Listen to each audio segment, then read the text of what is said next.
Сәлем баршаңызға. Бүгін сіздермен начинкалы зебра пирогын дайындалу жолымен бөлісіп отырмын. Мені қолдап, лайк басып, коммент жазып кетіңіздер. Онда бастадық.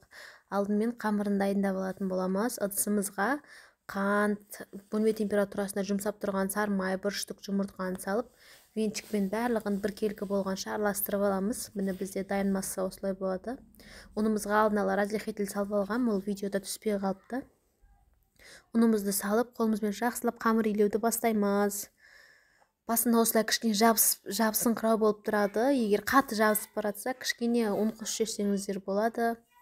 Бұл жерде қазір 200 грамм ұн салғанмын, тағы 10-15 граммдай сал жібердім міне. Осымен біздің қамырымыз дайын, өте жұмсақ, эластичный жұмсақ қамыр дайын болу керек бізде.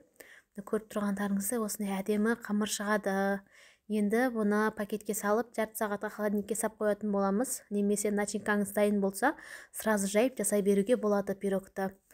Мен начинкаға осы президенттің творогы 5% творогын қолданып жатырмын, қаймақтың 20%-ін қолданып жатырмын. Осы кукурузник крахмалдан қолданам, барлық пирогтарға жақсы шығады. Енді бізге бұл жерде таразы қажет, таразысыз болмайды. Көз мөлшермен істеймін деп ойламаңыздар. Енді творогымызды салып аламыз, 230 граммдай. 200 грамм сметанамыз саламыз. Барлықтың граммдармен описанияға жазып қалдыратын болам рецепті. Сметанамыз салып алдық, 2 штук жұмыртқа саламыз.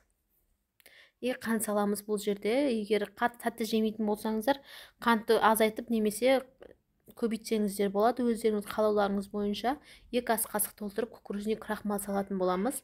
Енді осы массаның барлығын бір келкі болғанша блендерлеп аламыз. Бізде осылай сұйықтау масса дайын болады, көріп тұрғандарыңыздай. Енді ол массаны бірдей ыдысқа бірдей етіп бөліп алатын боламыз.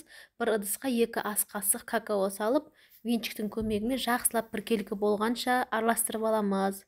Ішінде комочка болып, ажалмай қап кетпесін какаоларымыз. Енді пирогтың қалпын көрсетіп өтейін. Менде 26 диаметрлік пирог. Пирогтың қалпы бойы 2,5 сантиметр ұзындығы. Жаңа қамырымызды шығарып, жақсылап бір тегістетіп жайып аламыз. Барлық жеріне бірдей болу үшін шеттеріндегі бөртіктеріне дейін әдемілеп бірдей етіп жайсаңыздар, піскен кезде бір жері аздау, бір жері ісіп кетіп піспейді. Сол кезде әдемілеп жақсылап жайып алатын боламыз. Бүті жұмсақ, қамырмен жұмыс жасау оп оңай, жайып атқан кезде қиналмайсыздар. Енді жаңағы дайындалып алған массамызды 2 ас қасықтан саламыз. 2 асық какао қосылған массамыз саламыз, 2 ас қасық ақ массамыздан салып, осылай салып алатын боламыз.